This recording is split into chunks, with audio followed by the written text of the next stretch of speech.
truthfully, honest.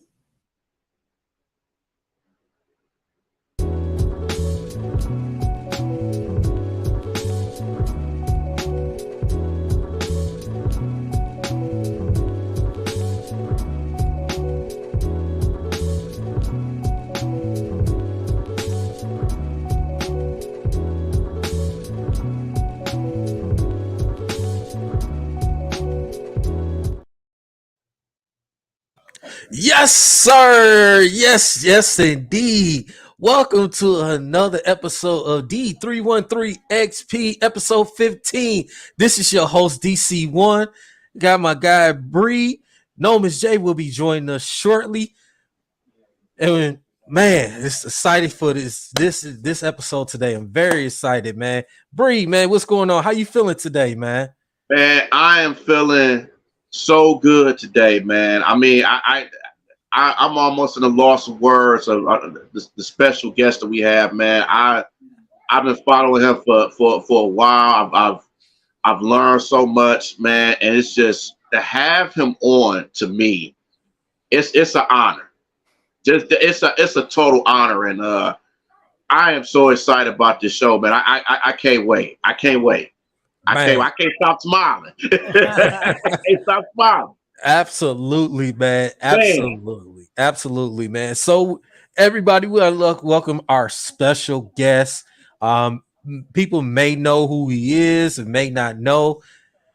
We got our special guest here today, our episode 15, Sean Beligian. Welcome to the show, man. Thank you. Guys, thank you for having me. This is great. You know, I know in talking to you guys before we went on the air, you're passionate, fired up fans. It's an honor to be here. Thanks for asking me. Thank you. Yeah. Thank you for joining us on our show today, man. So, oh man, it's definitely gonna be an exciting show, man. So let's get into it, man. So upcoming topics we're gonna be talking about reaction of the draft for the Detroit Red Wings. I know a lot of people is not really hockey fans, but we're gonna hockey fans. We're gonna talk about Detroit Red, our team, our hometown team, our hockey town. Talk about our guy Steve Yzerman and the Detroit Red Wings. We're gonna talk about them today. And then we're gonna also get into some NBA, talking some free agency. We're dealing with the Pistons, and all the teams in the NBA, man. So definitely try to get into some Lions and try to get into some Tigers as well, man. So let's get into it, man. Let's get the show cracking. So, Sean, we'll let you take the floor, let you introduce yourself, man. Go, the floor is yours, Sean. Well, you know what, guys? Like I said, it's a pleasure to be here with you. I was fortunate enough to get into this business way back in 1995. I got a gig down in Toledo. It was a great market to start in. I tell you what, guys, it's a big sports market. You'd be surprised. You know, mix between Cleveland, Detroit, Michigan, Ohio State. So it was a lot of fun down there. I was fortunate to do some Toledo Rockets football and basketball broadcasts while I was down there. Mid-American is quality.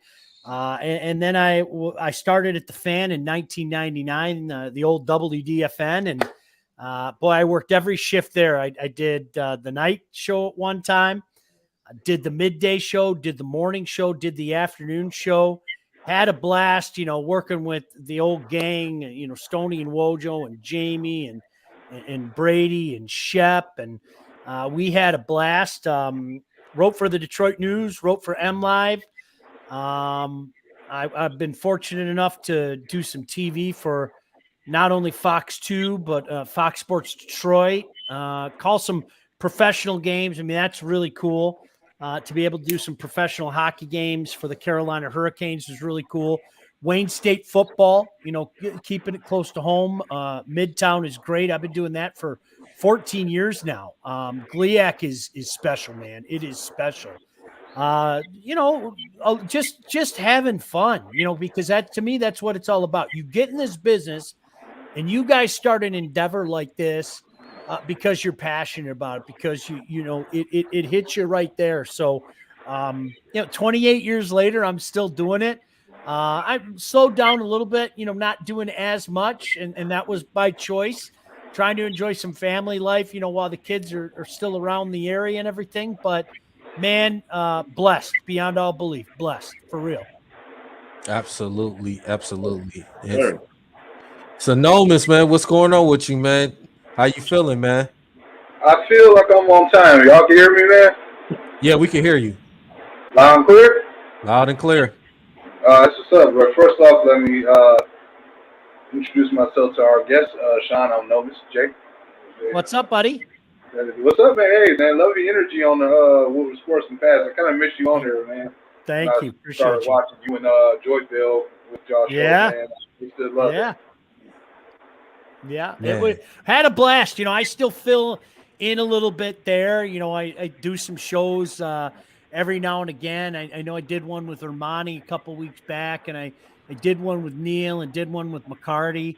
But like I said, man, you know what? I'm 53 now. I don't move as fast as I did. I get tired. You look at the clock and 8:45. It's going to be bedtime soon. But no, it's fun. But I appreciate the kind words. Thank you.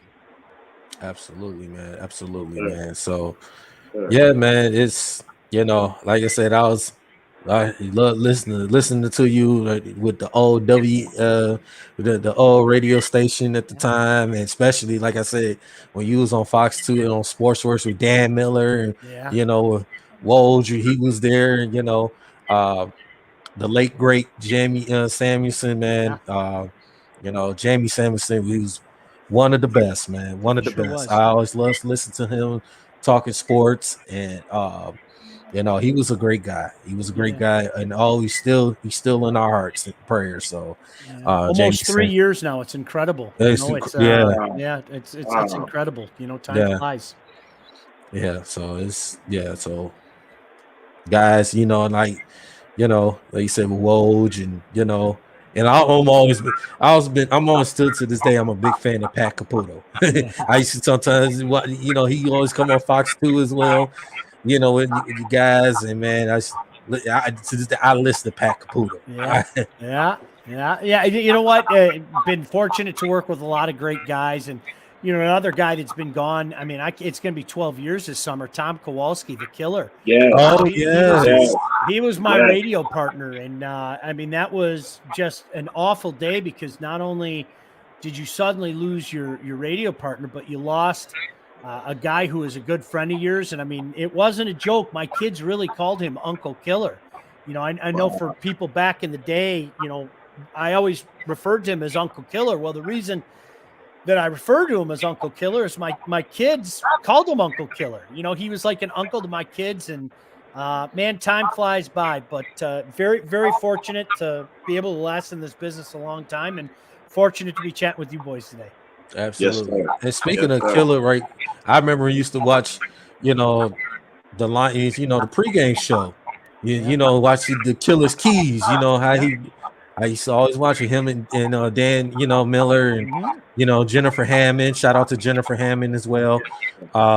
Just watching you guys, man, with the Killers, man. I love how he used to his breakdowns, what the Lions should do, before the game time, man. It was amazing. And so, so we all three of us, we're very happy to have you on our show today, man. It's my pleasure. It's a blessing. So yeah, so let's get this thing cracking. Let's get it going. Let's first we get into talk about some Detroit Red Wings. As you know, the NHL draft has been concluded today. The second round through 7 was today, started at 11 o'clock this morning, which is, not unless you're really a true hockey fan, you're probably used to it. But, we got to talk about it. Detroit Red Wings made some picks today. And yesterday, man, it was very, very, very solid. I don't know.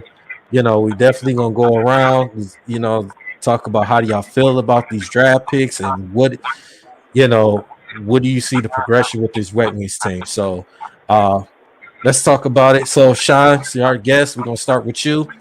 Say how you feel about these draft picks and what do you see for this Red Wings team going forward? I think the first thing that I would remind people is to be patient. When Steve Yzerman took over on April 19th, 2019, he said, guys, this isn't going to be easy. This is going to take some time. There's a lot of work to be done.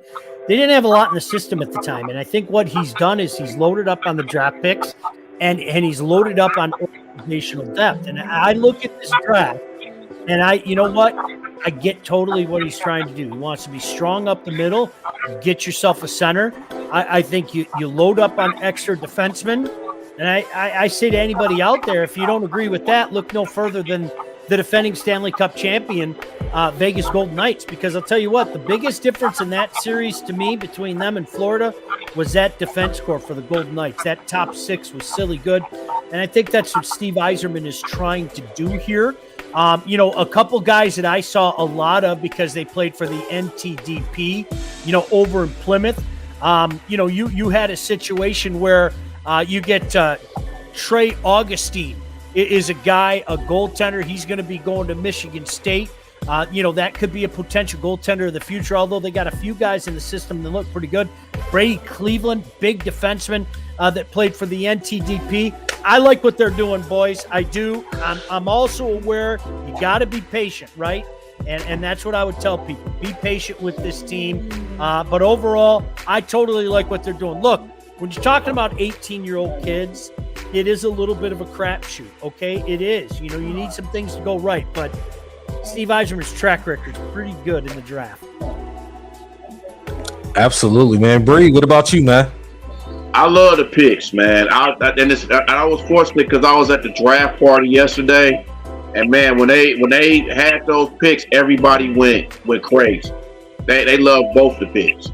So just to see that atmosphere, man, and just like Sean was saying, we just got to have patience, and that's with any team. It even took Steve patience for when he was at Tampa. People were saying, "Oh, this is not a good team." They won Stanley Cups, and they're still one of the best teams in the league, even after him. So it took them time, and we still have to do that with this team. I mean, we still got young guys and stuff. So the best way to get experience is just learn, and that's the best way to do it. But I like these picks, man. I think they're going to be very. They're going to be good. They're going to be good, and they're going to show up. So I would just tell fans to be patient and just let this team do what they do, and don't be surprised if they're a playoff team. Because as long as they're healthy, and that's big, they got to be healthy.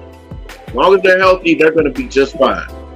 They're going to be just fine in my book. Absolutely, man. Absolutely. Can y'all see the screen? Yep. All right. Yes, we can. So just to go over the picks right quick. The first two picks in the first round from yesterday end up selecting Nate Danielson and Axel Sandin Palika, which, I love those two picks. I love those two picks, especially in Nate Danielson, a guy, as you know, both of these guys are young. And this was one of the things Yzerman was looking at. And definitely excited for these two guys. Definitely, looking forward for these guys to be in the ring. They're going to learn the game of hockey. I'm like I said, these guys, I'm high hopes for them. Definitely looking forward to see these guys, out there. I'm excited. So also too, the second round today, which I think, if I'm not mistaken, I think one of those second round picks I traded. I got to look at that. Mm-hmm. Which they end up getting 3 in the second round, which they end up picked up Trey Augustine the second round, the 9th pick.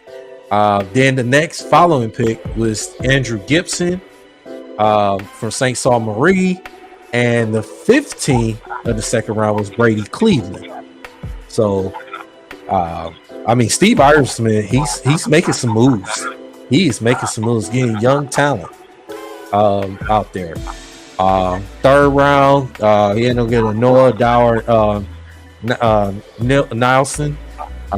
Fourth round, he got Larry Keenan with the 21st pick. The fifth He ended up getting Jack Phelan. Then he had another pick in the 5th round was Kevin Bicker. The 6th round, he ended up getting Rudy Gulman. And the 7th will get Emmett Finney. So definitely, man, it's exciting time for this Detroit Red Wings team, man. So I'm very my high hopes for this team. I believe if these guys can play together, can stay healthy, and you know, I mean, the Red Wings was pretty much had opportunities to get in the playoffs. You know what I'm saying? They just down the stretch, they lost some games. It was some very close games, and had opportunities. They just couldn't, you know, get it done. So I think this is a learning process for this Red Wings team. So that home and home series with Ottawa, you're right. I mean, that was huge, and Ottawa took those 2 games, if you remember. And yes, you know, it's a hard lesson to learn, but you know, I've always heard Darren McCarty say, you know what, you learn to hate losing, and you think back to that great crew that he was a part of. I mean, heck, he won 4 Stanley Cups here. That crew en masse learned to hate losing, and you know, that's a good but hard lesson that they learned late last year. yeah. Nomus, What's going on? how you feel about these draft picks, man? You know what? The future is bright. You know, what I can learn about hockey is that, yeah, you know, I've summed it up that hockey is a sport that kind of takes from all aspects of other sports teams around the league. But to me, what I like about it is Hey, Nomus, bring it up a little bit, your volume up, or talk up a little bit. okay. Can you hear me now? Yeah, I can hear you. It was just a little. It sounded like it was a little low, a little bit.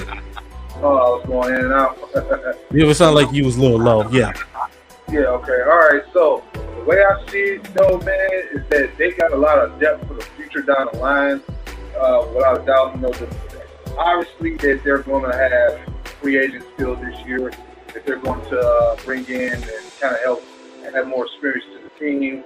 But definitely that when they basically signed Dylan Arthur to that deal, you knew that they were going to probably draft some guys like another centerman at some point. Because, you know, I thought about it last night. I said it makes sense.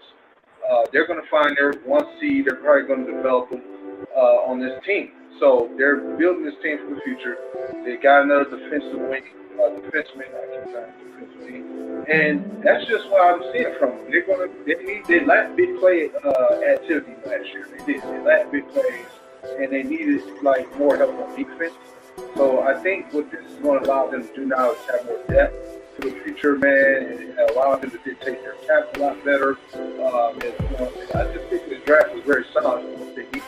And, you know, not every player has to come out right out the gate. You know, that's the beauty about it. You know, the way that, you know, the guys are doing this team. So, to me, it's just about them getting the right free agents that fit to kind of so the learning curve can continue to grow for the young guys, and now they can have maybe that big play mentality. I don't think they have to go out there, kind of like another team we'll probably talk about in a minute, to go out there and overspend a lot of their cap, because to me, they're not ready to take the whole division yet. Still, that's what this is the draft to get the team together. That's why you traded the two, and that's why you traded other people as well, man. You set up this and have the ready to go. And that's just what it's about, man. Building depth, right, so they can afford to keep all their players for the future and still push for the playoffs now. And I think that's what I saw in this draft. You're right, man. Absolutely, man. Absolutely, man. Definitely, we looking forward to this hockey team, man. You know, it's slowly hockey time is coming back. Hockey time is slowly coming back. You know, we see more fans being at the games. You know, like I said, our team has been it's just the original 6. You know, our fans travel. They travel. Red Wings fans travel. Every other team you see in the National Hockey League, You're going when the Wet Wings come in town, you see some Wet Wings fans.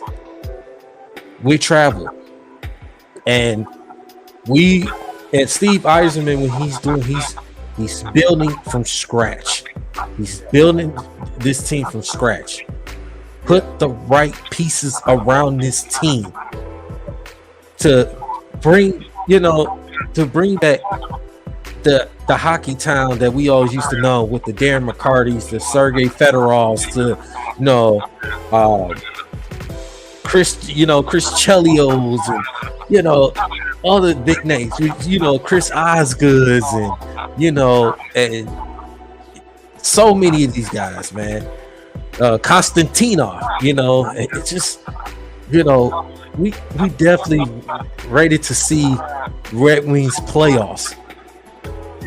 We definitely want to see Red Wings playoffs again. And I know all of us, we're definitely going to get excited to see Hockey Town being back, Wings in the playoffs. Because I believe, not mistake, before they got in this drought, not making the playoffs, I believe there was I think they went maybe 20-something years making the playoffs 25. in a row. It's like maybe 22, 23 years. 25 years of making the playoffs. Yep. I think Montreal was the only one with more consecutives. I always said that they were like the Pittsburgh Steelers or 49ers of the NHL. Like they're just one of those legendary teams that, ironically, they don't get talked about enough in the national sports hockey realm. They should be, in my opinion. But, yeah, man, Hockey Town to me is already slowly but surely coming back. As much as we love our Lions here, our fans love the hockey team. Man. A lot of people, I talked to a lot of hockey fans for years since I was a young teenager. When you got the off-season going on or the Lions struggling, it was always something to do with the Red Wings. You can go to the bars, you can go down there to Hockey Town, you can go to, all the venues, the yacht clubs, man. It was always Red Wings fans everywhere. I can't wait till we get back to those type of days back here in the city. Yeah, absolutely, man. I just thought about this. I gotta ask Sean this. Sean, what was your favorite Stanley Cup Red Wing moment in your lifetime? I think when McCarty scored the goal in Game 4, it just the way it happened, and a guy who, to me, exemplifies Detroit. I mean, he's a gritty, no nonsense guy. I think when McCarty scored that goal in Game 4, and it ends up being the winning goal, boy oh boy, that to me, that was the moment. Of course the Wings were going to win the series. They were up 3-0.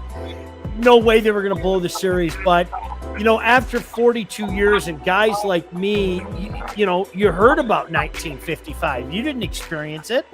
It's a lot like the Tiger fans today. I always use my son as example. My son loves the Tigers.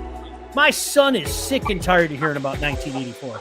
He doesn't want to hear another darn thing about 1984. He needs his own 1984, and I think that's the way a lot of us hockey fans were. You heard about 55, and then it got to 40 years, and then it got to 45 years, and then it got to 47 years, and it was finally like, nah, now we got ours. And then, of course, it was only a year later, got another one. They got another one in 02 and another one in 08, but it's been a while, and I get it, man. The last thing people in this town want to hear is be patient, because, our teams have been struggling. That's just, that's keeping it real. Our teams have been struggling, but you know what? The Lions are there right now, and I think the Wings aren't too far away. I don't think the Pistons are too far away either, Tigers will take the wait and see, but it'll be exciting. Absolutely, man. Definitely be exciting, man. We definitely, gonna be checking out going out some Red Wings games this year, LCA. Definitely, looking forward to that. We gonna be excited for our hockey team, man. Just bring it. We just want that hockey town so bad. Just bringing it back. Bring that tradition back. You know, bringing the throwing the octopus at the ring, the hat tricks. You know, just people just sold out crowd of. I can't wait to go to my first hockey game. Sold out crowd. Absolutely. I miss the days at the Joe Louis Arena, man. It was just, you know, so many memories at the Joe Louis Arena. Oh my goodness. You know, hockey is so unpredictable nowadays because, you know, who would have thought that the Vegas Knights would win a Stanley Cup? And then even going to it their first year. Exactly. That's incredible. That is incredible. And it tells you it's so unpredictable because just because you have the best record doesn't mean you're going to get there. I mean, ask the Boston Bruins that. You know, that was disappointing. Yeah, they set all types of records. To be the best regular season team in history, and you lose in the first round. Historic. I mean, it really was. And I mean, the run that Florida made is outstanding. But, you know, to your point, I'll say it again. You saw the strength of the Vegas Golden Knights. I don't care what anybody says. You can talk about their goaltending. You can talk about their forwards. That defense score was just rock solid. And I think that's what Steve's trying to do. A little bit of everything back there. You know, you got to have a guy that can move the puck in today's National Hockey League, but you need some bangers back there as well. And I think Steve is putting together a pretty good group that we're going to see come to fruition in a couple of years. Absolutely, man. Absolutely, man. We definitely looking forward to this Red Wings team, man. We're definitely going to be excited, and man, whew. Can't Those wait. games gonna be rocking. I'm telling you, the opening night is gonna be insane. Yep. Yes, it is. You know, and I know some people are gonna have been upset because of giving away Bertuzzi and a few other guys, but it's still bright for this team. It's still bright.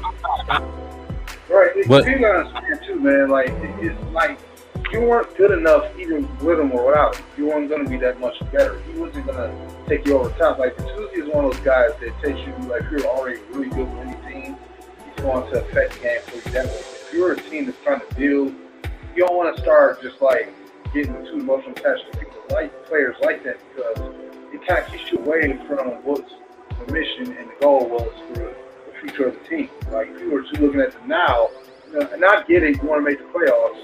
They just wasn't in the cards. If they weren't going to be good on their own without him to be able to push forward and score enough points, then, you know, it would have been, he wouldn't have did anything for you. You were better off trading him to a team that couldn't use him more, and then you continue to stay on your path to build the future. I think because Detroit fans are just so sick of losing, and I get it, but it's just that's how it was going to have to be. It was either going to be that, hold on to him and lose him anyway, try to force yourself to spend more money on him, not knowing what his full effect is going to be for your team next year. As good player he is coming off an injury.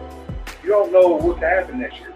You know what I'm saying? Like, he can get injured again and be in and out of the lineup. So, you might as well start fresh and keep going forward. And that's what the whole thing about patience means. Just wait. Just wait. Absolutely. But you got to understand, too, Nolan, Detroit fans is not patient. No. With anything. None. No. None. Yeah.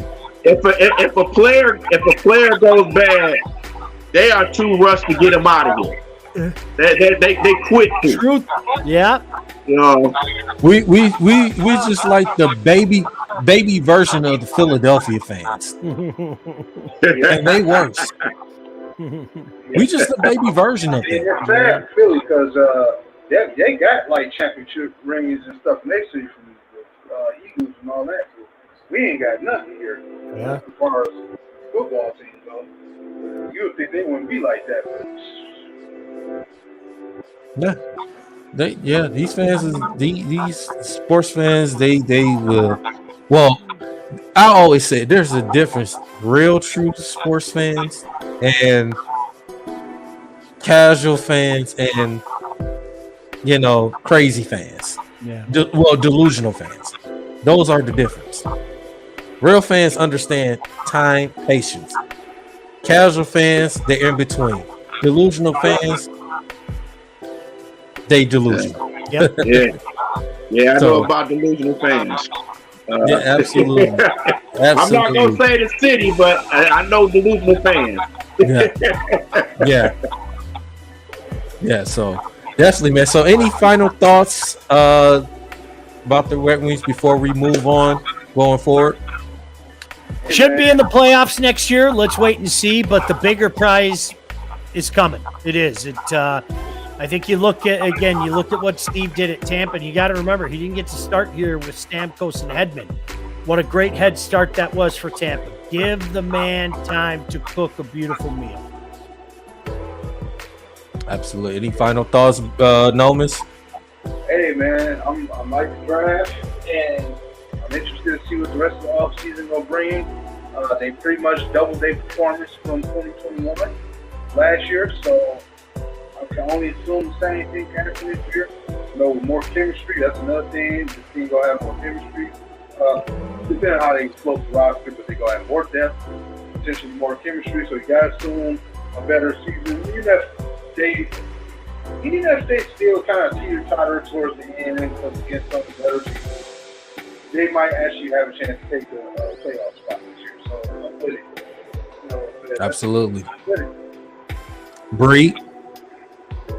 Well, I think just with this, man, just see what Florida did, see what Vegas did, see what all these teams that were lower seeds that got to the Stanley Cup final. Just look at that as motivation. Like, if this team can do it, we can do it as well. So that's how you gotta look at it. But it's a bright future with this team, and we're just gonna see how it goes. But they still compete for a playoff this year. Absolutely. Absolutely, man. Absolutely, man. We definitely looking forward to our Red Wings. Like I said, we're gonna be dropping content as well. And updates what's going on with them. So definitely just make sure y'all look forward to that. So let's get into it. Switch over to another topic. We definitely got to talk about it. Man. The day is coming tomorrow. We're less than 24 hours away for the NBA free agency. We got to talk about this, gentlemen. It's exciting time. Negotiation.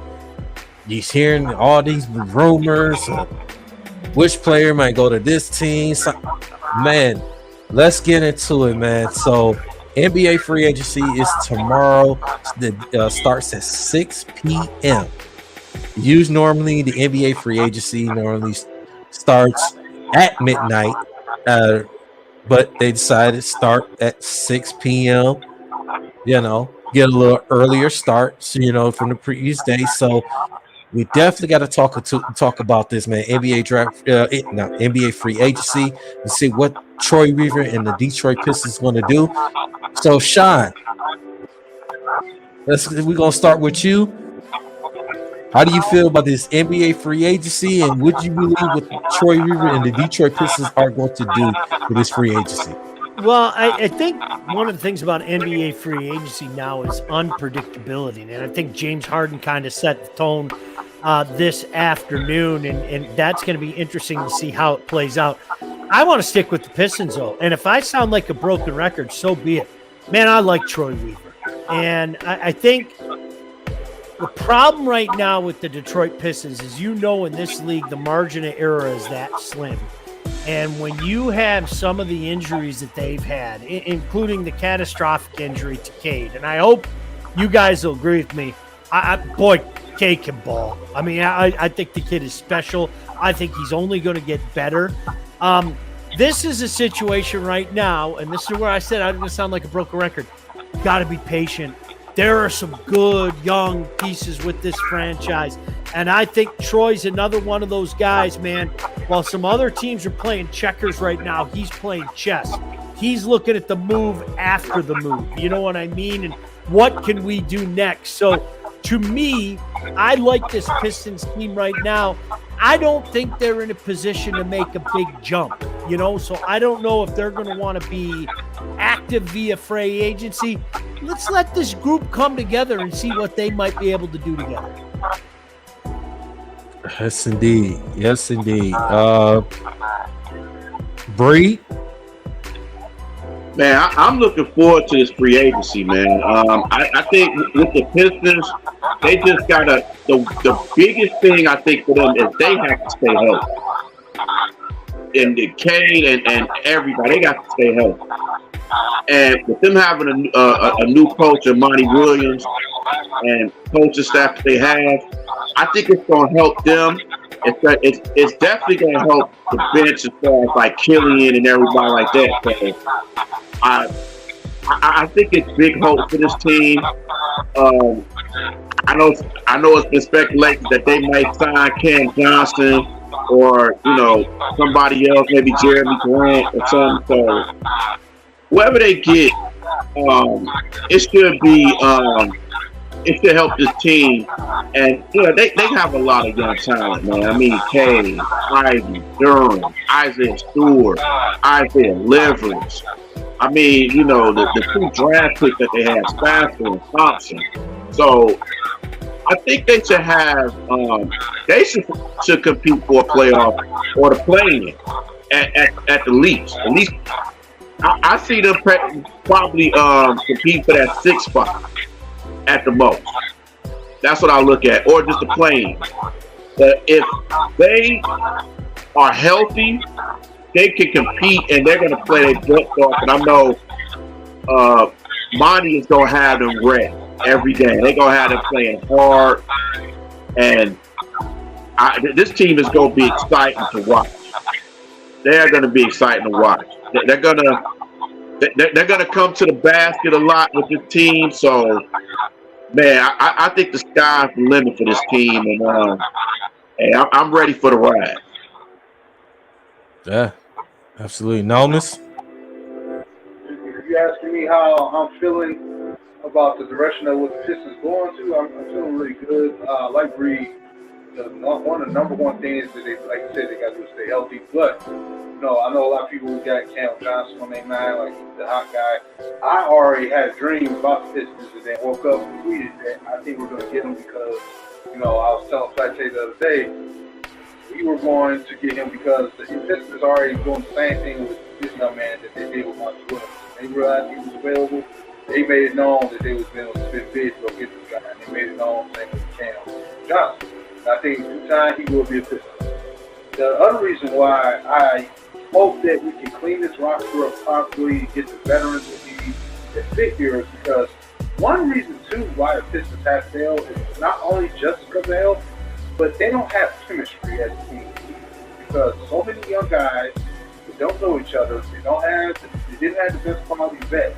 They'll build chemistry around us, and if you bring those guys in here, that chemistry is going to lift them to an HCC that they can help. Because I'm just saying, when we saw Cade last year, dude was playing at a level of a year 2 first round pick you expect him to play. Much better, even better than his first year. More command on the basketball, the way he was, just making his presence known. It was so unfortunate the injury happened. Now, Ivy, year 2, you probably bring in a veteran, like I said, for other spots. You got Jalen Durant going his 2nd year. Stewart's been putting in some work again. He's a workhorse constantly. I'm feeling real good about the direction of the team based on what Troy Weaver's done. If you listen back to the bit, Monty Williams presser, our owner pretty much said it that he appreciates Troy Weaver because he was willing to do something that Weaver doesn't like to do. Weaver does not like to have to destroy an entire roster and break it down and then have to try to rebuild from it. That is not something he likes to do. He does not. He likes taking young prospects that he likes from the draft. Don't get it twisted.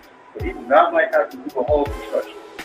And he's been patient. He's taking some flat for it. And I think starting this year, it's about time, in his mind, we're going to start, with some of the fruits of our labor. You ain't spending $100 million for a coach. Not coming out and making it known that you want to spend $100 million on a young player that's on a championship team, he's probably the 4th guy. You know what I'm saying? And not sitting here making this known. You're telling the world right now, we coming for it. You know what I'm saying? We ain't probably go get to the finals this year. We about to show them, make it look like we are. You know what I'm saying? That's the thing that they're doing this year that I like, the aggression. Pistons for once are being aggressive and not loving. They always have tried Detroit teams to be aggressive. The Eisenman is doing it, you just mentioned. The Pistons are now doing it.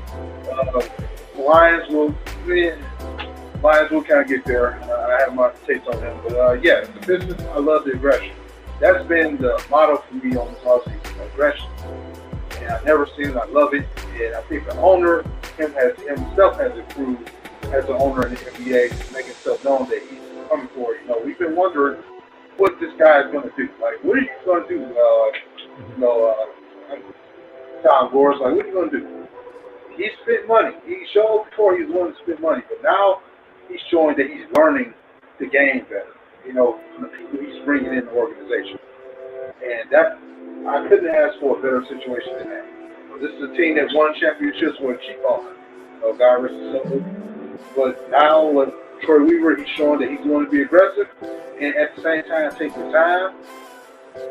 I think you can't ask for better than that. So I'm just praying for health for this team and we're going to get the pieces that they need. So I'm feeling good about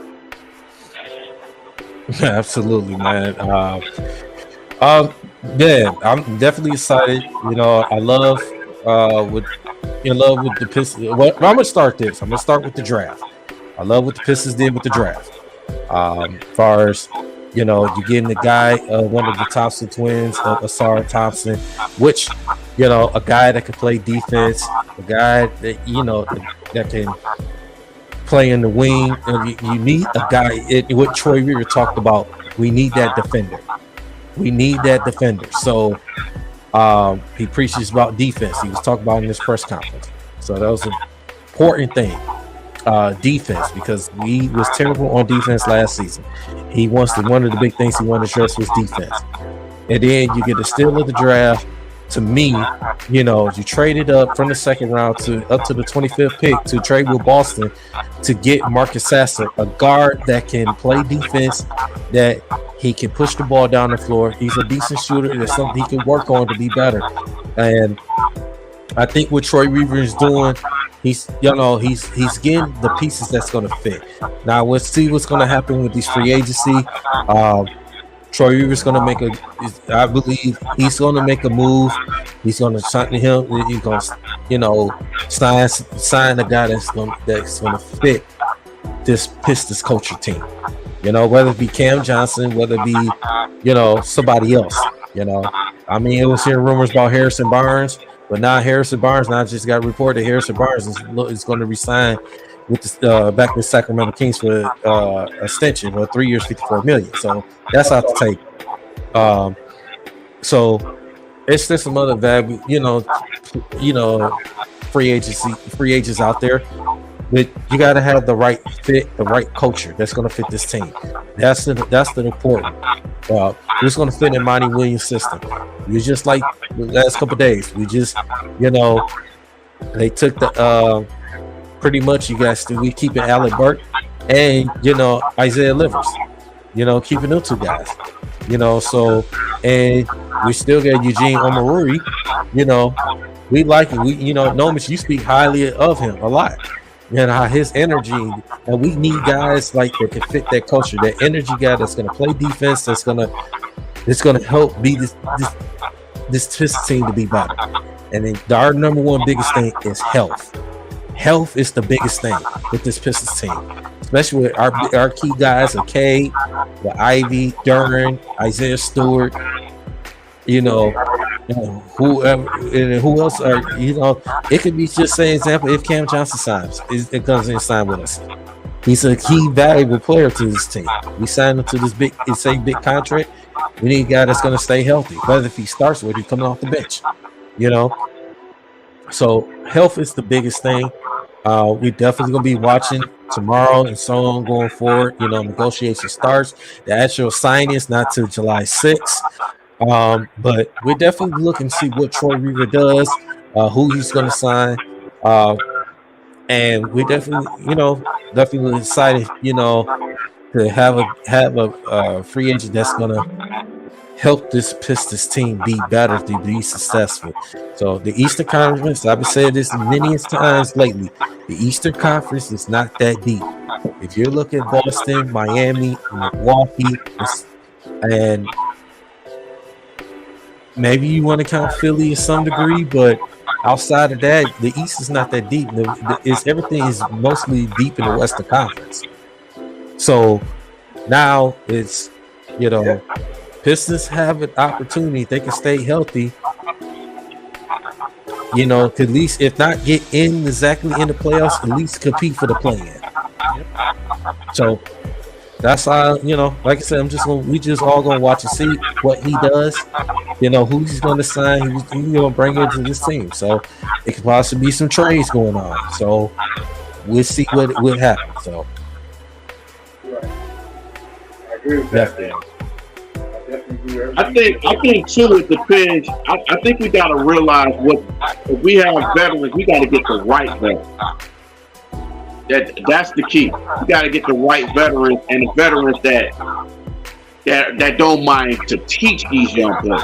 If you can have a veteran, but then some of them, the veteran might not even want to teach the young guys anything. He just glad to just be on the team. So you got to watch out for players like that as well. That's why I think, I know, depending on what he asked before, he may not get him, you look at a guy like Jeremy Grant, and, his comfortability, he was willing to let it himself before he got traded to kind of sit, and play around with the system that they were trying to do, hey, handle the ball, and everything set up. The other thing, too, like I was saying, if you're looking for, just a veteran that can play in rotation, I always scream JT McDaniels, because the Philadelphia 76ers, I think, is wasting what he can do for a young team that's actually trying to build something. I think he's going to offer a lot of peer to the young guys and a lot of direction and get those guys in the right spot. Like you said, Harrison Barnes just resigned about to resign with King, so it seemed like he would have been another good one too for that. That's why I'm also still in the boat for having a backup big coming here JaVale McGee too, because he's really good for that as well. They need a tough guy off the bench. Even a tough guy what's the player that played for the Hawks and then he was playing? I think he's been playing with the Heat a bit long. So I think his name Kevin something. I forgot his name, but he's another one of those type of guys, man, that we just need. We need some real veterans. Tough guys that give you that Pistons feel, they can step here who's not afraid to embrace the city. So those are the type of players that we need because they kind of give you the attitude. The Pistons that won back in the day, they had attitude. The old folks had attitude. NBA boys had attitude. This one kind of has it, but they're lacking the overall, these just young kids trying to smell their fish. They need those groggy guys that look like they had a beer or two in them a couple times a day. So that's what they missing right now. Like how we always love Marcus Morris, Wayne Great, and afraid to get into a fight. And we need guys who can tame a locker room, can get the respect of the young guys. When they arguing with each other, they can settle the court. Corey Joseph, nice enough guy, but they'll listen to what he say and just look off of it. They need somebody who's a man and be voice. Rasheed Wallace was that type of player. He's the type of player we need on the Pistons team. That's just how we're built. That's our culture. That's what they need on their team. Absolutely. Well, fellas, I got to get out of here. I do got to get out of here. So, man, Sean, it was glad to have you on the show, man. Anytime. Glad that, I'm getting out of here. Y'all guys can continue, man. I'll be watching. Man, but talking with you, Sean, I'm glad to see you and, so the first time in a long time, of course on TV, but, glad you came through, man. So hit me up anytime. Yeah, guys, I got to get rolling too, but hit me up anytime. It's a pleasure joining you guys, for real. Yes, sir. Yes, sir. Thank you, man. Thank you, Sean, man. So, thank you.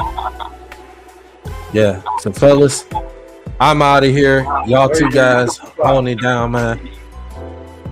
Y'all hold it down. I'll be watching, man. Be well. I'll be tuning in myself. See you, boys. Yes, sir. All right, now. Take it easy. All right. All right, man. Well, yes, sir. Y'all hold it down, man. Like I said, I'll be watching, man. Yes, sir. Yes, sir.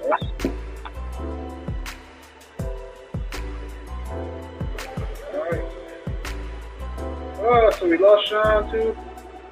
Yeah, and then there were two. Oh, so Daryl leave the show leave now. Hey, it's all good. It's all good. We holding the fort down. So yeah, but as far as the free agency too, man, I wouldn't mind having somebody like a Matisse Stiver too, man. I wouldn't mind somebody like him because you know he can shoot and he can play defense because he's a very good defender. So I wouldn't mind having someone like him. Yeah, like I mean, if you can get Jeremy Grant here, I don't know about paying him $30 million a year, but no. Let me ask you something. So, give me a power forward you feel like they can help you a little bit on defense. Regardless how he is as a scorer, but you feel like he can give you enough as a veteran that can either not start or play in rotation. Like, give me a power forward. Because we can talk about a lot of wins, a lot of guys who can score, but we don't talk about a lot of power forward. You know, like I said, power forwards, I would probably say, you know, besides Draymond, yeah, I know we ain't gonna get Draymond. I would probably say maybe somebody like and I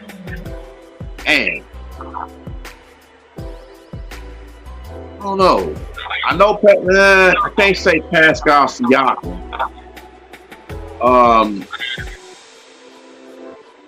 Maybe like a Derek Favors.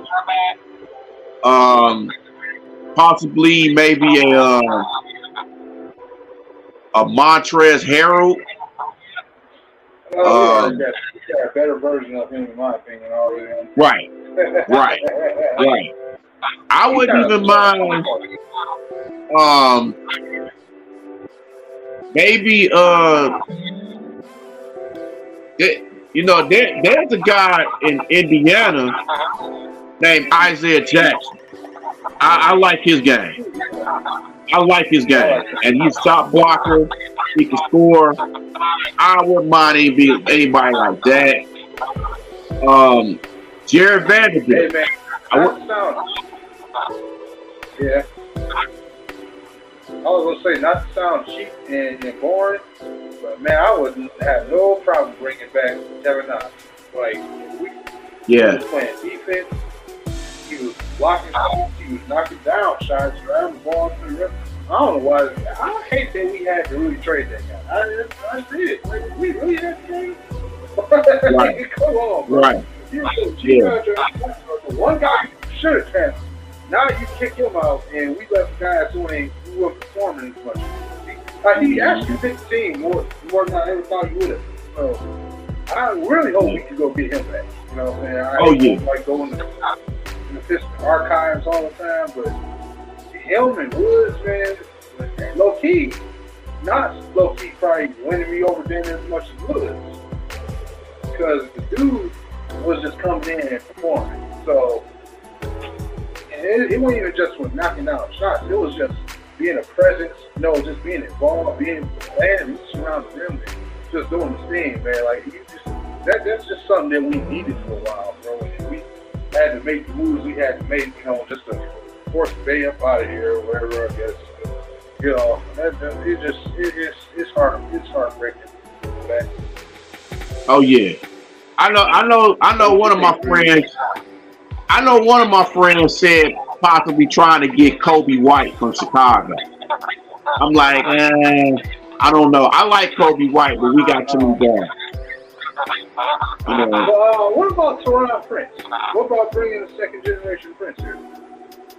Oh, Taurean Prince? Yeah, Taurean Prince. Yep. Yeah, I wouldn't mind that either.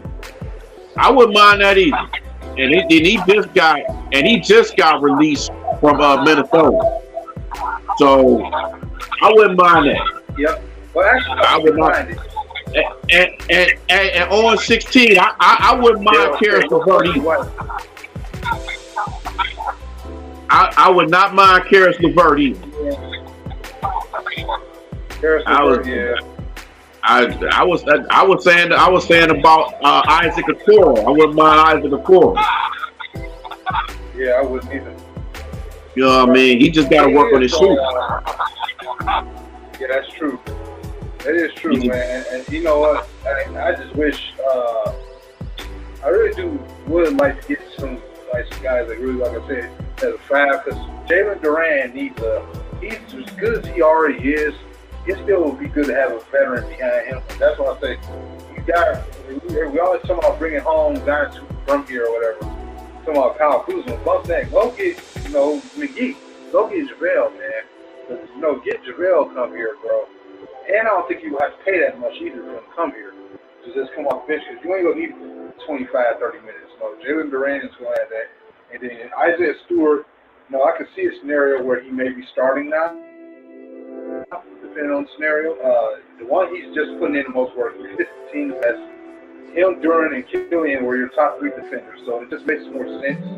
And you have more competition off the bench. Who's going to play the power forward in the rotation, which is why.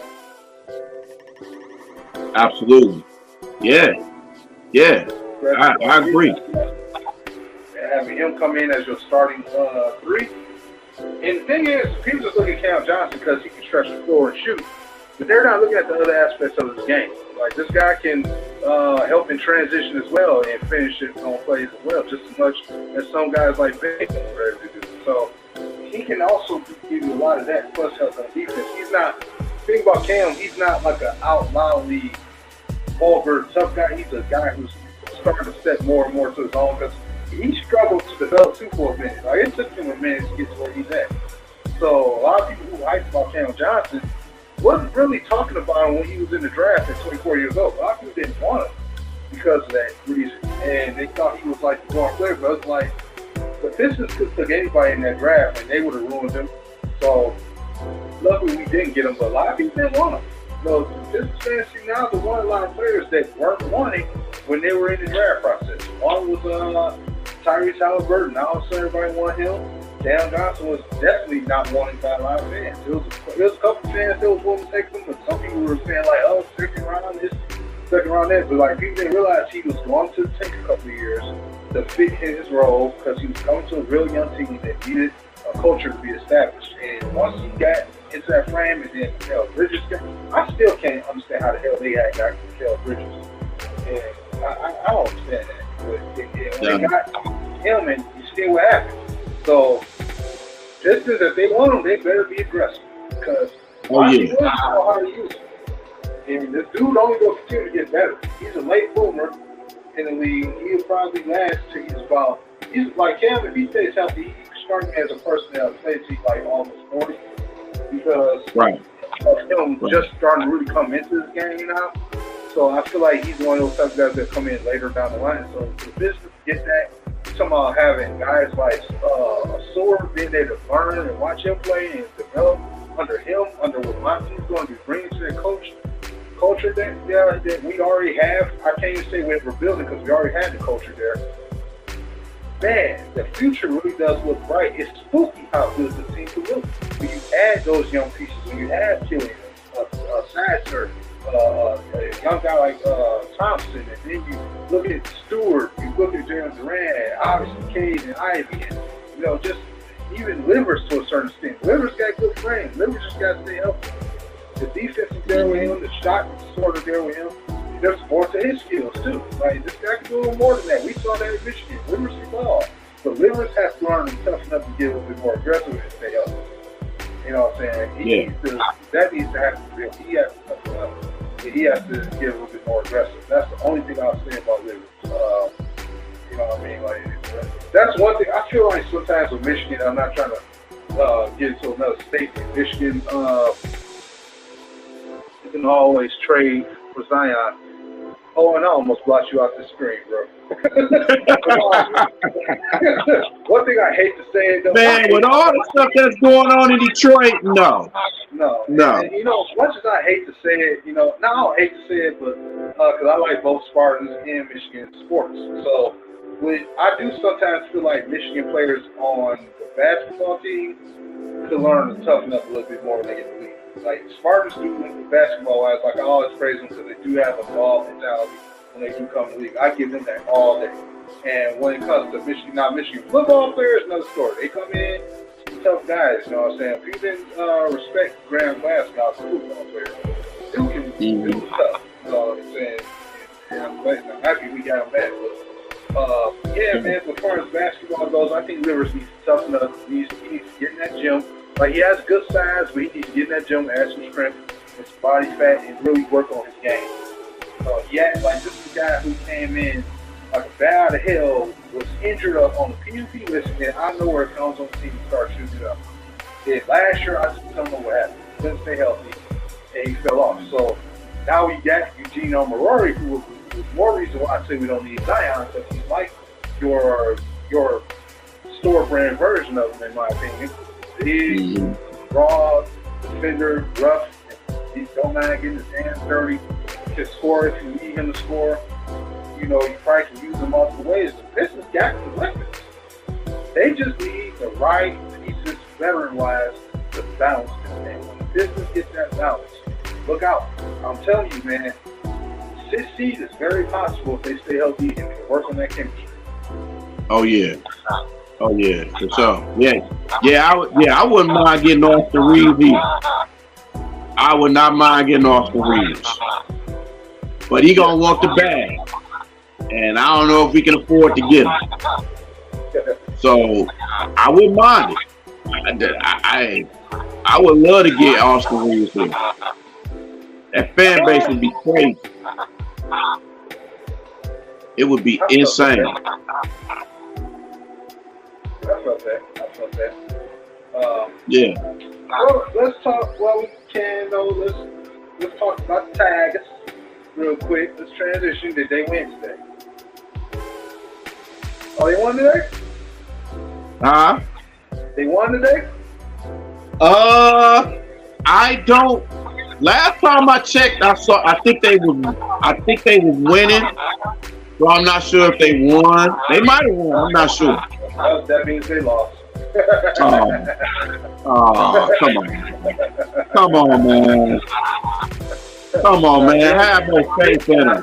They're all coming here talking smack. Yeah, they won. They won. Oh, good. They won. So they split the series against Texas. They split. Yep. They split the series. So where are we at the standings now? I think we still third. We still third in the division. We still behind Cleveland and Minnesota. Man, if we could have found a way to win 3 of them 9 games that we lost, man, we'd have been all right. Yeah, because I think next they play Colorado. Yeah. But, you know, I think... Huh? Is he back? Is who back? Rodriguez. No, he's still hurt. I think, well, he's in Toledo right now. I think he's in Toledo. He in minor league ball, so I think he had a start down there. Oh, okay. So he basically working his way back then. Okay. Yeah. He's working his way back. So now now I need to know four games out of the first place. Oh, okay, 4 games out of first place. Okay. That's not bad. So basically, they got to go on a 6. That's this game. They got to go 5-1. That's pretty much what it is. And then try to stay there. Yeah, that's something they got to do, man. Now the batters, like, have they been their batters wise from your perception? Because you've been to a lot of Tigers games since we all linked up down there a couple weeks ago. What's been the story with the batters? Like, I know since Riley Green's been down, and even Baez has been doing in and out a little bit, so to speak. There's been a lot of other guys stepping up, win or lose. You know, Baez the game he lost, let's say 0-1. Oh yeah. There's been a lot of guys stepping up for the points on the board, man. What's been the difference? You think who's been the guy that you feel like has been a difference maker for them as a batter that's stepping in for them? I think one guy's Ibanez. Ibanez has been stepping up. You know, Torque has been stepping up. Those, I think, are 2 main guys. Baez is 50-50. You know, Mickey gonna be Mickey. I mean, he gonna get hit. So You know what I'm saying? The first one was you said who? Huh? The first person you named was who? The first person I named was Ibanez. Yeah, Ibanez, yeah. Yeah, Andy Ibanez. Yeah. Because he helped sort of engineer the win we had that day, and he's been kind of on the street since then. And you know, the thing about it is, like we said, like, because I've been at work a lot of times and they watch the Tigers as often. But the thing is, I've been keeping an eye on them. Like I said, they still find a way to put points. And I think what it is, they're starting to get more used and adapted to what they've been learning, I guess, with the new batting coach. They're playing with more confidence. When you don't have money guys in the room like that, you don't have the big money guys like that heavy in your room, it just gives freedom for these guys to play. But more than ever, I'm just more happy to hear about Torres. Because there's been a lot of expectations with him. And now he can't, it can't be more perfect time than ever that he's getting hot and starting to really I ain't going to say coming to his own yet. He had to hit that strength, but he's starting to catch some wind now. He's starting to catch and get some direction going. And this is what you hope. He took a lot of abuse last year. Oh, yeah. Funny enough, one of the first few games that I worked last year when I was working down there, Torkinson did a very good job hitting for a home run. And now, the first game I actually get to watch this man, he kind of saved our ass. Well, not kind of, he did save our ass and won us the game. So I've been just rooting for him left and right. And now that he's starting to get better, like, I'm telling you, this guy, if he and Riley Green can really stay healthy and get there back, oh yeah, the future is definitely bright. You can put Baez like right there. Well, like I said, man, Javier Baez is like this. I don't like the contract he's on. I personally not a fan of the player like that, but he has his use. You know, as long as he does something per game, I'll take it. But at times, if we can catch him on a hot streak, this team can put you away. You know what I'm saying? Oh yeah. And we got to just realize too, man, it's still a young team, so they're gonna learn as they go. And AJ Hinch is a good manager, man. So to be going through all of this and to be 4 games out of first, and I know some people say this is how it just shows how bad the division is. But you still got to play. Now, still got to play. I will say this: much I couldn't stand Alavila. I think he did draft good prospects. I think that's fair to say. Now, he drafted somebody last year. I'm there to forget his name that quick. Do you remember who you want to talk about? I'm trying to think. Oh man, I know they drafted Roger Clemens' son, but I don't think he's on the team anymore. There's a few other guys. I'm not sure. Not sure the names. I know they took a batter or a hitter or something like that last year, but I think he might be in the minors, or not the minors, but he might be, in the farming system right now. But I know they had that. I know they had Daz Cameron and a few other people, but I don't think it worked out. So. Now, we don't know where the Tigers. For one, I feel like the Tigers have to get healthy on as far as their pitching goes. They gotta get healthy, man.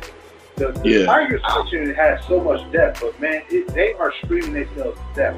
That was the case last year, and it really showed last year because they had a hit. So that lets you know how much of a difference that them hiring that batting coach and getting the players to play with confidence that they've been playing with to make the plays they've been doing was the difference maker. The fact that they actually got a chance now, it does help too when the division is kind of like on the garbage side of things right now. But it's just that, man, you couldn't ask for a better turnaround. You know what I'm saying? You talking about regardless of the season end, I got to pit them as my most improved team, especially if they did better than they did last year. Let's say they don't make the playoffs, I still got to put them as the most improved team. 2023 because they, like I said, they just turned around. Nobody believed it this year, and they got a chance. At least, if worst come to worst, worst can probably just miss the playoffs or just make the final spot. And you know what I'm saying? And that would be such a confidence booster for the sake of the team, bro. Like to end Miguel Cabrera's last year on making the playoff run, you know what I'm saying? That would be epic. I would love that. That would be great. Probably, God forbid, he come in the playoffs and perform too, and we win some games. That's great. Yeah. And you hate that Tigers have been as bad as they have with Miggy there. I mean, you hate to have everything bad during the last year. It just we don't want them to go out like that. So it's big for this team, man, and they just got to stay healthy. Like you said, the pitching staff is it's been injured. I mean, Scooble, and they had a couple injuries during this trip. So the Casey Mize, we just don't know what's up for him. You know, the Austin Meadows is injured. So, and then Erod is hurt. Got hurt, but he's in, in Toledo and everything. So slowly but surely, man, this team might get better, healthy. Maybe after the All-Star break, hopefully. And then we just got to see what this team is, man. But to only be down 4 games, it's incredible. It's incredible, man. And we still got a chance. If we was in the AL East, we would already be over. That AL East, man, and many good teams there, incredible. All right, we struggling with the A's and freaking this team. We just stay. So yeah, that would have been a good idea, man. That division. Want to give a quick transition though before we get to final thoughts. Take about 5 minutes to talk about a team called the Detroit Lions real quick. Definitely, we about to get into training camp with them. I believe we have 3 training camps or something like that signed up. Something like that they announced in joint practices. It's going to be with the New York Giants and the Jacksonville Jaguars. And you know what? You couldn't have asked for 2 more perfect teams than that. Because Dan Campbell has a relationship with the Giants head coach. As we know from last year when we took their cookies. And Jacksonville, that's going to be pretty competitive. I see a lot of fights happening in that one because you got so many young guys that just got drafted over the last couple of years, and we both on the same trenches. You got a coaching staff, a head coach that's very experienced, a very good head coach in that matter. Doug Peterson, that Dan Campbell can watch how he operates and learn from what he does. And so he beat him last year and took his cookies too. And ate in his face. That team won a division last year, so they probably looking at it like, hey, we a step ahead of y'all just like y'all beating us because we won our division. So that you couldn't ask for 2 more perfect teams. You got 2 playoff teams you're going against. Not that it doesn't always mean your record is going to be really good because you're going against some guys in training camp. It doesn't always mean that because you're doing joint practices because we know that from the Queen this year. So, but the thing is, as far as young players to go out there and get that competitive streak, I welcome joint practices every year because they need that reason to go out there against these teams that a lot of people think they are better than us. To go out there and have those moments and play against somebody that's a top receiver. Like I thought it did us good going against Indianapolis last year when we were on joint practices. They receiver court to our corners up. But I feel like, in a way, it's some kind of broken rule that nobody talks about, where it kind of makes you a little bit tougher as a player going forward the season. When you had those early joint practices, it kind of makes the team a little bit tougher. Both teams argue because they get to go against a receiver that's not on their team, and they get to get a feel of it, especially a young corner. Let's say somebody that's not used to starting with a rookie, you get that feel for it. I felt like that's been the case ever since, Bob Quinn did come here and introduce us to joint practices, going against Pittsburgh. I remember Taylor Decker getting a lot of work against James Harrison. And then, we were able to have matchups against Terrell Swift. So he had got a good welcome into the NFL just because of joint practices. So in certain ways, it can help the young players when it comes to development. And that's kind of what I want to see. I want to see how Brian Branch looks against, one of their receivers or tight ends or whatever. I want to see how, this player, maybe Emmanuel Mosley, if he's coming back into his realm, if he can stay healthy and what he can do and push for the cornerback spot. Jerry Jacobs is on Good Morning Football, saying, just breaking down the secondary and how everybody that they added, what he's learning from them and the chemistry they're starting to build now, man. And I think that this could be a fun season. When you look at some of the winning teams, they don't always have a superstar cornerback. Because I know I myself been a little bit worried about the secondary when it came to corner. But when you look at some of the winning franchises, like San Francisco, outside the year they had Richard Sherman. When you look at teams like Pittsburgh from time to time, when you look at teams like Seattle outside of Richard Sherman, when you look at New England Patriots, especially Patriots, they come in with who's who at corner, who they developed from the UDFA, and they would keep the safety depth. And the Lions seem like they're following the same formula. Keep the safety depth. Guys can play multiple positions and get something different. Each of them can be a little something different, but something similar at the same. And I feel like now it's just determining what's that linebacker core and that front seven in general.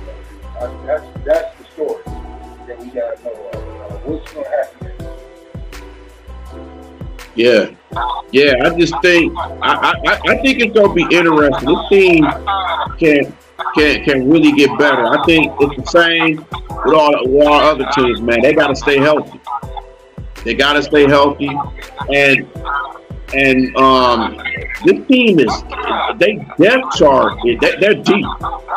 In a lot of these positions they deep. So especially at safety. With Joseph and Tracy Walker, now you drafted Branch, which is great. And then all the acquisitions we got with Mosley and C.J. Gardner-Johnson and a lot of them guys. So this defense might be something, man. This defense may be something. But at the same time, we got to see how they play. Because I hate for us to have these expectations and then we don't even have a good rep. So we gotta take it easy on these high expectations for teams. That's what I try to tell people, man, all the time. Now I will say this though, I have to go this far with it. Brian Branch, I ain't gonna lie, I wasn't the most interested person in him. I watched his game, I watched how he played Alabama. For some reason at first I just wasn't really into it. But then when he got drafted, I took more time to look at his film. I'm gonna tell you right now, I actually believe he might be that next guy. Like, as far as the safety goes, I think he's on the trench to be that next guy. Like, you talk about Buda Baker, you talk about the former UDFA, what's his name? They played for the Cardinals and the Chiefs. You know who I'm talking about. Ooh, Cardinals Chiefs. I think he was Honey Badger. Oh, Tyrann Mathieu. Yeah, Tyrann Mathieu, yeah.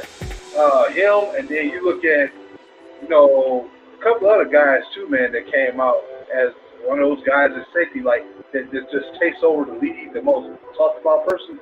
I think it might be Brian Branch. I think he might be that dude, bro. And you put him in a situation where you got CJ around him, you got Tracy around him, and you got running mate with him right now, and Kirby Joseph that might be his co-partner in this. Brian Branch, bro. I'm telling y'all, man. If I'm wrong, I'm wrong. But I think he might be that next dude at state. Yeah. Hey, he might be. He might mess around and be be kind of like how Quadre Diggs was when he was here. I think he could be that. I think there's some similarities with them too, but I think he might be able to cover the fray a lot deeper and more consistently than Diggs. Like Diggs can cover, but I don't think you want him matched up in too many deep routes consistently like that. I think with Branch, it might be a little bit different. I think it might be a little different. I think Branch is better off Rip now. We got to prove that. But I think the talent is definitely there. I think it's a little bit longer in frame than Diz is. But Diz is a beast. Like, let's not let's not act like he wasn't. But Branch, man, I'm starting to really feel like he's just been on the tip to be that next safety. And I wonder, man, if the Lions would have one of the best safety standards in the next 3 years. I'm starting to wonder. Yeah. I can say right now, but the next 3 years, I'm starting to wonder, man. Yeah, and it's good that we drafted him because of the whole Tracy Walker injury. So if an injury happens, he could just be right there. So it's gonna, our position get better, and we got to see what Jack Campbell do.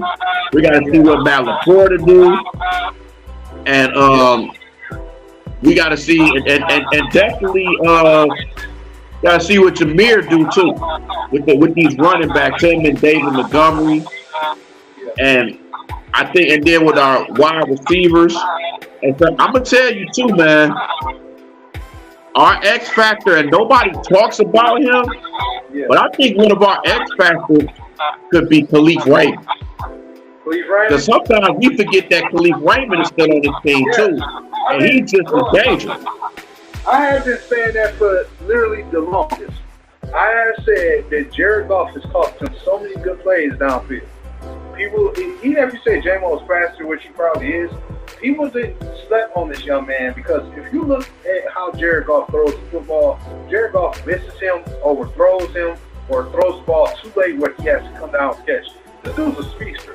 Better quarterback, those are touchdowns. Remember 2021, we're going against Pittsburgh. This dude, Jared, held the ball after an interception of the Upcore brothers, the younger one. We get the ball back, he does play action and tries to go deep. But he held on the ball way too long, took too long to do play action. Khalif Raymond has to come back, try to get the ball into his ass. That would have been a guaranteed touchdown if Jared Goff just got the ball in his hand quicker and threw it accuracy. But no, I keep telling people, he costs his receivers plays. I'm not trying to get in the motion of beat down golf and nothing like that. I'm just calling it what it is. The dude could be playing way more better because he gets open when you spray him out. But because your quarterback is late with the delivery and throws inaccurately, that's what's costing him. And that's why J-Mo himself couldn't catch a pass in that Jets game because Jared Goff, where he throws the football, it's just what it is. Your quarterback got to get more accurate with the football and throw the ball with poise, man. Like it's no way you should be missing wide open targets. That's downfield. Right. Guys put the football more accurate, but you're 100% right, bro. The dude is a weapon. Like the guy, I knew he had it in him when I saw him catching passes over guys who were way taller than him. And Jared Goff inaccurately throwing the ball. I'm like, this dude is tough. No, he was tearing up the Bears late in that game. His first year here, last year, the work he did, him and Amon-Ra St. Brown looking like, Street Fighter duos out there. Just catching passes. So they proved they got the weapons, man. They just got to put it together. You know what I'm saying? Like I said, defensively, we'll see what they do. I think with Branch, I think they're going to give him the Nakobe Dean treatment, though. For some weird reason, I feel like he's going to be like the guy that comes in later in the season, maybe in plays where he gets a lot of special teams work, maybe in bigger packages or something they might run. He'll be out there, but I think they're trying to preserve him and let him learn from the vets. And then, maybe because they may not be able to keep Gardner Johnson, anybody like that next year, so put them in a position where they can just implement him right in. And before you know it, they'll be probably trying to bring another young guy in the later rounds because do that in the future. So that's how they're going to try to do it. A lot of teams are doing that now, where they're taking players in certain positions and just house grooming them and whatnot. Seeing what they got in them later down the line. So, but yeah, man. Any final thoughts on the Lions, bro? See, and the thing, and I forgot to mention this too.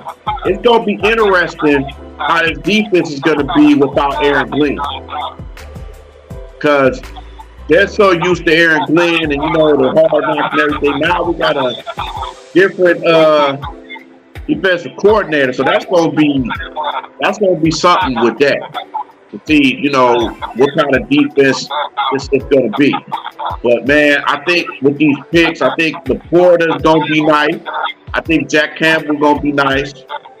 And this offense is loaded, man. So this should be a good team, but we've had high expectations before, and but I know with Dan Campbell, he's gonna be on these boys, man. On these boys every game. See, now you just kind of open up something I was thinking about.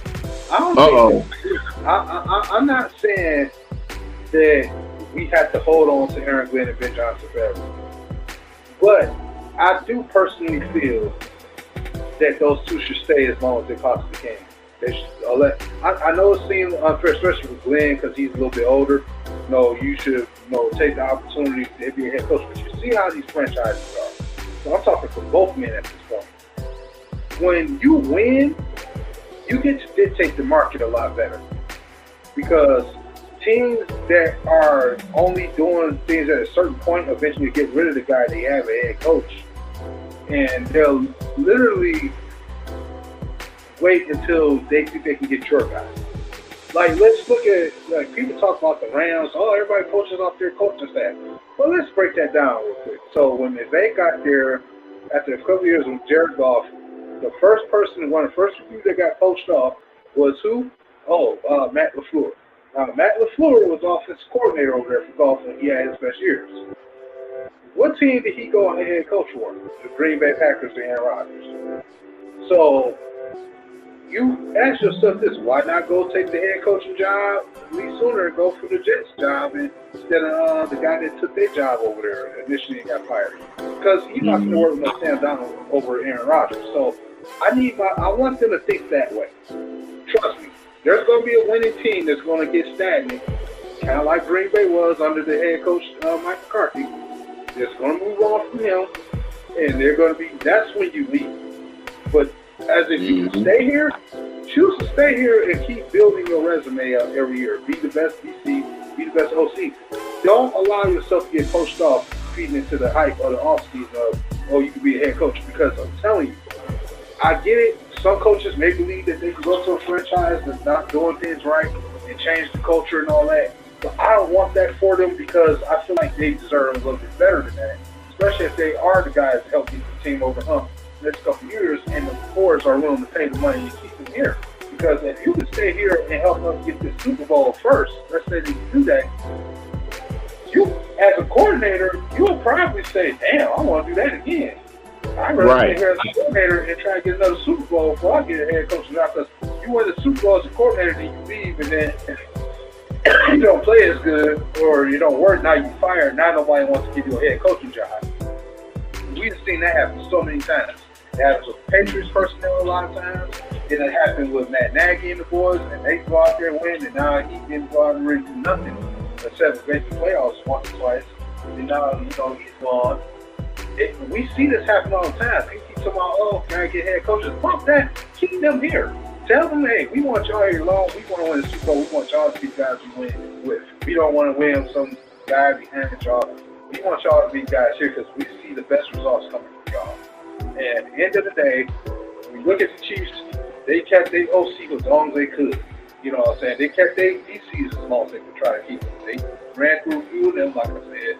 But for the most part, that coaching staff stays together. When you win, people stay. You know, the only reason why I think a lot of people left McVay, I think for two reasons. One, they were a big high money market franchise over there in LA. So, two, everybody knows McVay got all the credit. So people figured, McVay in his mind probably figured that he could get somebody to replace him. So he didn't show as much care.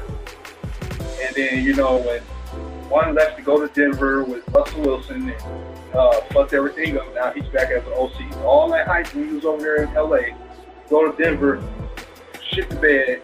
Now you over here in New York as an OC, trying to help the guy that helped make you look good. You see how it works? Like, that's what I'm saying. Now, the Rams dug themselves sort of in the hole. They could figure themselves out, but they went and got the other LaFleur brother, I think, and brought him back. Because he was out there in San Francisco. So, when you look at all these OCs, these high-grade OCs, they're not going for these whack-out quarterbacks like that. You can't draft these. You can't bring these guys to these franchises with terrible quarterbacks telling us, oh, Bill, make them look like Jared Goff in 2017. Hell no. You know what I'm saying? They're not going to go for that crap. The only reason why McVay did it with Goff because he had Kirk Cousins before then. So he figured he knew how to do it. And then you had a 1,000-yard running back that was in his third year. You know what I'm saying? So you knew it was there already what you could do. And they was willing to spend money as an LA franchise. You knew what you was getting yourself into. But you can't ask them to come to no like you see what happened back in the day with Shanahan. He quit the damn Browns job, got the hell out of there. He sure did. Yeah, you guys can't be going for that. And if you the Lions, you do start winning. You want to keep them around as long. If they ask for more money and you want them, and they look at the situation of the head coach because there's more money opportunity, then you pay them a little bit more and keep them there. Because at the end of the day, if you do that, they'll see that you really want to keep them around and win. And at that point, the culture is there. We know what to do, and that's really how those teams win. Like you see those 15-year winning streaks of teams winning in the AFC, and how they doing it. They own in the division every time you look up because they had that staff there to keep that culture there. And it's one thing to develop it, but you got to keep it. So that's what I'm saying. Like everybody's, oh, Ben Johnson's gonna be out of here. I don't know if it's that clear cut loose. Ben Johnson may not be thinking like, oh, let me rush to my first head coaching job. He might actually want to stay a while. Like, you never know, because you got to look at him, too. He got a real opportunity here under Dan Campbell. So, I'm not saying he won't, but don't be surprised if he don't. Right. There's a lot of these coaches out here that still have their job, and you like, oh, they records, why they still here? Like Kingsbury in Arizona, or Robert Saleh with the Chiefs. But they've been having to lose a record, and they still on there. They still coach. You know, so those things happen, and a lot of the teams that the Lions is going against, they're in transition too, like you said with the Chiefs. Yeah. They got a new offensive coordinator, so this is the best chance to get out. Yeah. Like, because you don't know what kind of offense they're going to run. Right. You know what I mean? We don't know what the Ravens going to look like, because I think Lamar has something to do with finding them. Yep. We don't know how that's going to work out. But Right. Lions got to do, man, they got to get back to basics. They got to keep everything simplified and figure out everybody's role when they move forward. That's all they got to do. Anybody thoughts on that, man? Yeah, and we got to hold the fort down while J-Mo was suspended. So until then, we got to keep doing what we do and stay healthy. And this defense definitely stay healthy. Yeah. You know, with the draft pick, and like I said about Tracy Walker, we got Tracy Walker coming back. So with us picking up Branch, if something happens to him again, then we got Branch that can fill the spot. So we got a lot of deep positions on this team. You know, and our offensive line is getting better and better with Sewell and Taylor Decker and everybody. So you just drafted another young kid that can probably beat that. I hope that's what we're about. Yeah, I hope it works out too. But it should be no less than 10 wins. That's how I look at it. Yep. You know, 9-8, and we was 9-8. We wanted to get at least 1 or 10 more wins. You know, because this fan base ain't gonna be happy if we ain't in no playoffs no more. Right. You know, it's too many high expectations for this team to be bad. And our team is just too deep for that. You know what I'm saying? We even drafted another quarterback just in case Jared Goff go down. We got him there. Yeah. So we set in a lot of positions. It's just we just got to go out there and play. Yeah, that's the big thing. And the Lions, they got to go out there with the tenacity and not play so nice to the team, man. I saw the times on Dan Campbell, they try to spare their opponent. They got to learn how to just put the nail in the coffin and put the dirt on his face. They got to bump bury and put nail in the coffin. They got to learn how to bury people alive. Like, wait, when you're dead or alive, you can bury. Like, that's the Lions gotta come in with that mentality, especially in the playoffs or in the division. You gotta learn how to bury people alive, man. There's no mercy no more. Because you ain't gonna get no mercy. But yeah, that's what it is. So, I'm gonna transition, man. I think we said all we can say about the Lions. So, any final thoughts for in the show, man? It's been a good spring. Man, I'll just say this too, man. Just had a blast with having Sean Beligian on, man. It's just, man, I had so much fun with this episode and what we talk about, and definitely congrats to Bill. I know he had to leave early, so congrats to him. And just with all the Detroit teams, man, we just gotta have patience and just hope. And knowing that we have managers and we have guys that's in and people that's in the organization that actually want these teams to win. And we haven't had that in these franchises for a long time, especially with the Lions. So we got people in the Lions who want this team to win. We don't want to worry about the same old Lions. Even with the Pistons, Tom Gordon. I mean, people are talking about that he don't want to spend the money. Well, he's spending the money for sure. And with the Red Wings, man, gotta have trust in Stevie Y, man. I mean, gotta have trust with him. And with the Tigers, we still got a young team that has room to grow. We want to send Miggy off into the sunset. We want to set it right for him, man. We want to do the best we can. So, I would say too, man, like I said, man, it was just a fun show, man. Thanks to Sean Beligian for coming on.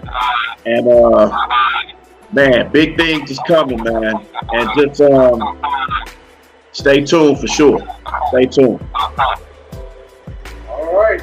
Our boy, boy Bree, man, make sure y'all also follow Bree on his other channel, 187 Bree, man, where he talks about real life topics and stuff like that. So make sure y'all do that. He's part of our SP and what's up, brother. So, hey, man, this is a heck of a show. We got to thank Sean again for coming on. I know he had to leave early, as well as Daryl for doing his thing, man, holding it down and hosting the show today. He had to leave early as well. So, wish him nothing but good health too. Going through it. So, without a doubt, man, y'all keep in touch with us on D13XP, man, because like I said, we got a lot of content still coming as we speak. We get more and more out. I've been putting videos out, man. A video I just put out earlier today. Y'all need to go watch that. We had some people on this week. We'll have some people on this week. We go, people doing shows, doing videos and reels. Follow us on the Facebook page at D13XP. Gotta follow that page, man. There's content on that page that's there exclusively for Facebook. And then you got content, also on, like I said, Daryl's channel. A lot of times he'll be getting back into Brazil. This guy on the sports channel as well. He's gonna be putting things off on his channel again on his other page as well, 173. You can also follow me on Twitch at KnownJX, NOMEJX. Yeah. Jumping to the victims. Shout out to the main man, Horn, man, for always sticking in the chat. Ray and Dante, I know was trying to get in early, but off the air, got a chance to be in. Did send a link to him. But yeah, man, shout out to everybody. Follow us on Twitter, man, Instagram, Facebook. You know what I'm saying? We coming with more, man. We go have some more content. We got some Lions people coming soon. The training camp, we gonna be probably more than likely down there this year for the first time ever. I'm getting a lot of different experiences. We will be trying to, send Tigers a game again too, because we got to see them get up for fair play. And we didn't get to see him play last week because he wasn't in the lineup. So we got to try to track when he go play. And we'll try to go to another Lions game. Business content I've been coming out with. There will be more Lions and Red Wings content coming off the HP. And even soon the draft will be coming for the Tigers. So we got that coming. So it's a lot to cover over the last few months, man. It's going to be fun. It's going to be hot as hell, but it's going to be fun trying to cover it all, man. Yeah, Show you right. So this is Nomus J. That's Breed. And we out here, Coach, man. Thank y'all again for showing up, man. Shout out to everybody. Much love and peace to everybody. Yachty. And Daryl can't stop me from saying OnlyFans and no Diana. And Draymond Green.